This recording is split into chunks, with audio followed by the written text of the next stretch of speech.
Okay, so we are back again with our KTM 390 Duke, and this time, it has been over a year since we got this bike. It was back in December 2020 when we got our 390 Duke, brand new from KTM BGC, and we have been using this bike to places, fun rides, bike swaps, and DIYs. And as I promised last time, we plan to do an owner's 1-year bike review when we get a chance. And I guess this is just about the right time for that.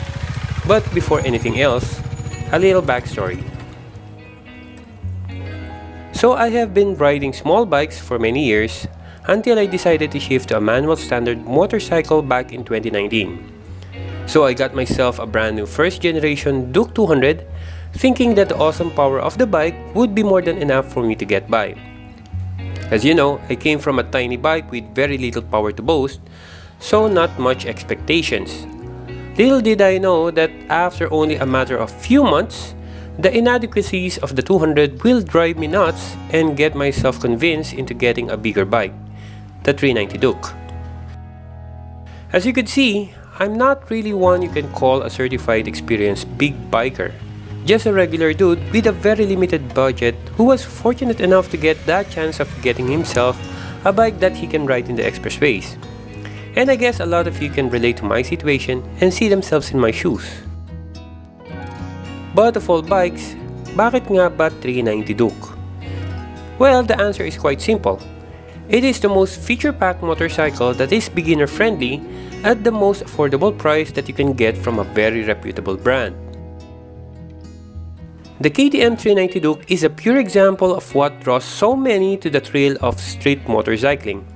This bike actually maximizes enjoyment and user value as it has the brute power and state-of-the-art features, which would make it a fun bike to take in the tracks and weekend out-of-town rides, but still offers excellent rideability and comfort, especially to new riders who just need a reliable everyday commute, but nervous about getting bored with smaller bikes, hence a bigger bike. Needless to say, the 390 Duke is KTM's offering that falls in that particular category where it caters to the requirements of both newbies and experienced riders alike, making this Austrian bike an excellent choice as a good foundation on big bike ownership.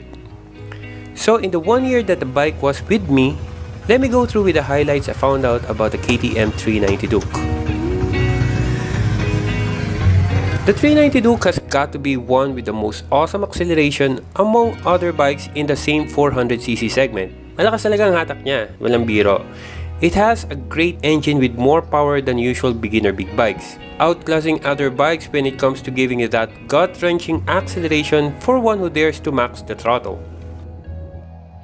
I have tried quite a few beginner big bikes and up to the middleweight class ones, and I can probably say nothing really compares to its punchy acceleration.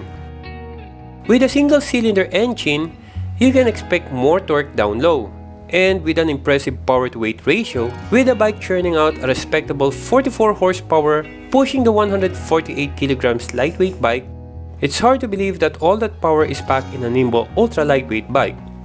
You can only imagine how quick it can bring this bike to the 100 kph speeds in just a few seconds.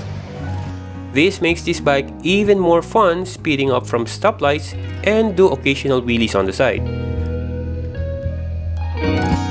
With a 400cc displacement appearing in the papers, even if the true engine size is only at 373cc, the 390 Duke has brought that dream of many riders to reality as it allows them to travel in the expressways legally and relatively within reach at an affordable price point. So yeah, legal yan. Unfortunately, its single-cylinder engine becomes its downside as well when one aims to get to that top speed. This becomes especially obvious when one takes the expressways on a regular basis, where it takes them forever for the bike to reach the 160 kph top speed, trying to keep up at pace with its 2, 3, or 4-cylinder ride mates. Truth be told, this bike would most likely be the first bike to reach that 100 km/h speed, but then, it struggles getting to speeds more than that. You would then just see the other 2-cylinder, 4-cylinder bikes pass you by as you try to crawl to that 150 km/h mark. One would come to think that if the main purpose of getting a big bike is to give in to adrenaline rush every weekend, speeding up to the bike's full potential in the expressways, this bike may not be a standout candidate for that. Nevertheless, if most usage would be on the streets where on-demand power is at most required, I would say nothing beats the 390 Duke in that aspect.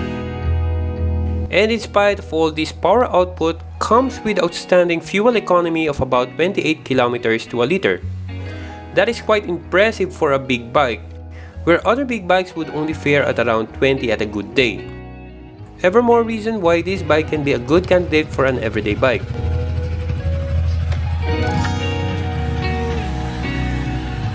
Oftentimes, the Duke is referred to as a great learner bike. Here's why. The KTM 390 Duke engine not only delivers arm-wrenching torque and hair-raising acceleration, but also good manners in everyday use. The way that the engine delivers power is also predictable. Mild and gentle when easy on the throttle, but an aggressive response when given a hefty twist. No other motorcycles of the same class can give you that sprightly response that the Duke can. With a ride-by-wire technology previously unheard of in the motorcycle category, it immediately translates power from every twist of the throttle, yet is so smooth that beginners will not be intimidated. Likewise, this would mean less maintenance for the bike and chances of getting stuck on the road with a broken throttle cable. But more than simply the absence of a throttle cable, this feature electronically translates the throttle commands of the rider into throttle valve positions, perfectly suited to the riding conditions demanded for the situation. And to match the engine is a sleeper and assist clutch. The concept of a sleeper clutch was created to overcome the high back torque generated by the rear wheel when one does aggressive downshifts, especially at high speeds. This is done by allowing some partial clutch slippage to prevent rear wheel lockups, which would otherwise cause the rear tire to skid and gives the wheel just a bit of braking for a controlled rear wheel slide. On the other hand, the assist clutch, a rather favorable consequence of the sleeper clutch, allows the clutch to be pulled and controlled with just one trigger-happy finger, saving your energy and offering greater control and making your riding experience more comfortably convenient. Not to mention, clutch and brake levers are fully adjustable, allowing you to customize your cockpit to suit your individual riding style. The 390 Duke is ultra lightweight, very compact, and incredibly nimble. The extremely naked profile and single-cylinder engine has helped keep the weight down to just around 148 kilograms. That really helps when you are doing some low-speed maneuvers where you need to hold the bike's weight around. At 830 mm seat height, some individuals may find it a bit tall, but given the bike's super lightweight feel, someone of a smaller stature can easily manage handling the bike even if a bit deep-toed. But if you are still uneasy with the seat height, there are always lowering kits available which could bring the bike down more by about 1 to 2 inches, so you are still covered. Adding to the sense of a big bike quality, the suspension setup on the KTM 390 Duke comprises of its in-house developed massive WP 43mm upside-down hydraulic telescopic forks at the front and a preload adjustable monoshock at the rear. I find this setup a really good compromise of a sporty ride while still retaining the comfortable commute on city roads. However, one do find the rear to dip quite a bit with a back ride or carrying a bit of luggage, but nothing that can be managed by the preload adjustability. The 390 Duke is said to have a sharper handling and more precise steering than its previous generation 390 Duke, thanks to the new chassis. The second generation steel trellis frame, which now has a bolt-on subframe, has racier geometry and a slightly more canted forward riding position that shifts more weight onto the front end. Okay, to be honest, I'm not really a good judge of that. But what I could say, having had a Generation 1 Duke with the old one-piece frame, even when the new Generation 390 Duke being heavier than the first generation, the new 390 Duke actually feels a bit lighter and easier to maneuver than the older one. It is incredibly well balanced and do feel controls its weight well, making this bike very flickable. Even the slightest input like shifting of weight is enough to tip the bike in. With a very good turning radius, easy maneuverability, and ultra lightweight, filtering through traffic and tight turns become an easy chore, making this bike a very capable everyday bike. However, the lightweightedness of the bike also becomes its weakness in expressways, where it tends to be swayed by strong crosswinds. This is that one instance one would wish the bike has more weight to counter the external forces pounding on you and get a better stability in turn, especially when running on high speeds. Nevertheless, this Austrian bike is agile and provides the rider with a lot of confidence to take on the corners. Handlebars offer a controlled yet aggressive body position, making one to lean a bit forward even when it has an upright sitting position. The foot pegs are a little further back, giving it that sporty riding stance. Add to that is the ergonomic design of the fuel tank, which provides riders with perfect knee contact for attacking every corner. All these contribute to the bike's superb handling. However, this would also mean such aggressive ergonomics can be a bit uncomfortable after some time, especially on long continuous rides. It is a different story though in mountain twisties where the bike's superb handling shines. And to ensure your safety on the road, the KTM 390 Duke has disc brakes at both front and rear. There's only one disc up front, but with a mere 148 kilograms of bike to bring to a halt, I think it's more than adequate.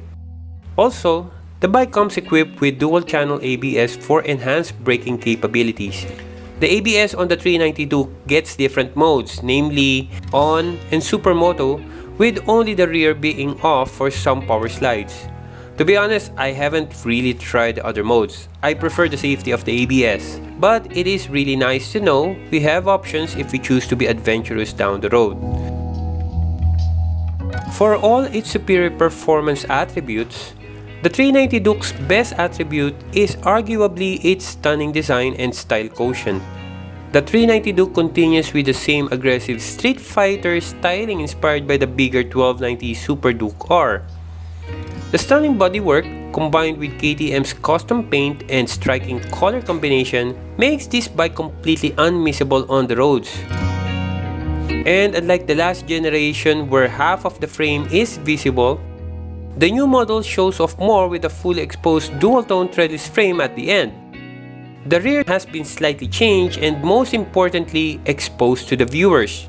The overall expressions are sharp and one would notice the superbike-inspired tail section of the motorcycle. Even though minimalistic, the 390 Duke's design language provides it with a mean, aggressive, and tough to be ignored kind of an appearance. The aggressively styled LED headlight is a big highlight in this bike's design. It produces outstanding visibility in low light or dark conditions with its wide and sharp beam cutoff, throwing a strong focus light on the road. However, one thing we found out through our frequent trips in the expressways during the nighttime, auxiliary lights are still a must. No matter how good the headlights are, they tend to be inadequate for the very dark roads of the expressways.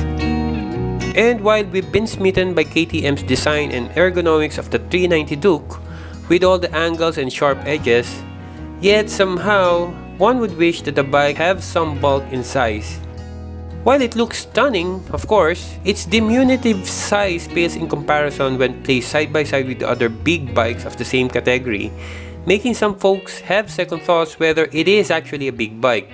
It looks so slim when compared with other bikes. And if you think the 390 Duke is already impressive with its standout appearance and class-leading performance, I guess you're wrong. This bike is also packed with state-of-the-art features. As an absolute first in its class, the 390 Duke features one of the best in class, innovative multicolor TFT display, presenting all the data that you need. It is the first true TFT screen on an entry-level bike, which you can switch through different modes for various assistance features by using the illuminated menu switch on the left side of the handlebar. The display is likewise very intuitive, with sensor at the front that automatically activates a night mode, changing the backlight depending on the intensity of surrounding light, minimizing glare of the TFT display when it is too dark. The bike features LED lighting all around with LED headlamp, LED turn signals, and an LED tail lamp, with the headlight beam adjusting automatically to the intensity of surrounding light. However, one would just wish a better design for the signal lights, as it seems to be a universal issue among KTM riders getting their signals broken every time. And as an added safety, the bike has a kill switch integrated to the side stand, which will not allow the bike to run with the side stand down. Something I found very useful, as I tend to always forget to fold the side stand as I go. The only thing I found wanting with the 390 Duke is the absence of hazard flasher button. That seems odd that they would forget or even choose not to include one in such premium bike. When one gets a KTM, one would normally get asked, "I heard that the 390 Duke is of bad quality. Sirain daw ang KTM. Is this true?" Actually, to be honest, this is no longer the case. The early models of the Dukes may have hurt the reputation of the 390 Duke, but the 2017 onward models were already refined by KTM and all previous issues were remedied, if not totally eliminated. You know, KTM may not be nowhere close to the reliability of the ever-trusty Japanese brands, but the KTM brand can stand on its own. While I do hear issues with KTM, frankly speaking, I haven't really experienced any of it, ever. It is also not unknown to many that KTM motorcycles do emit unusual heat from the radiator, and that is something that is true to the 390 Duke as well. But that is just about it, an inconvenience one would get used to when owning a KTM bike. Though I would have to note, and I have to stress this out, that never did I experience any overheat, even at the heaviest of traffic in Manila, where I even got stuck for hours crawling through stuck cars in EDSA. Likewise, with the time I had with the Duke, I have heard and noted the usual issues that may come up. These are engine gasket failures, oil leakage in the front shocks, stator coil burning out prematurely, and the most infamous of all, excessive heat from the engine to overheating.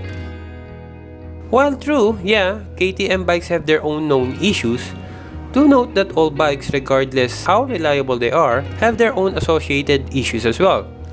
However, I still do believe that your bike's reliability depends on how you maintain your bike. Even if I personally haven't really encountered any of these problems during the 1 year that the bike was with me, it will not hurt to know and acknowledge the possibility of such issues that may arise, so one may be aware at the onset and address the problem before they become worse and consequently be more expensive to repair. With all things said, the KTM 390 Duke is one true bang for the buck motorcycle that offers quite a lot at just 289,000 pesos. With a minimalistic yet aggressive design philosophy, engine to give you an adrenaline rush, athletic maneuverability, and a bucket full of modern day features, the KTM 390 Duke is probably the best bet in its segment without any second thoughts. Whether it may be a starter bike for beginner riders, a regular daily commuter for work, or a fun ride to take out into the mountains, I think the 390 Duke could fit the bill. You won't get bored with the 390 Duke. So yeah, it is the best. And with that, I guess I'll end my vlog here. Thank you for watching. If you like this video, do hit the thumbs up and do subscribe to BossTL PH and click that notification bell to be updated of our new uploads. Again, as I always say, stay awesome, stay safe, see you in the next episode. Bye for now.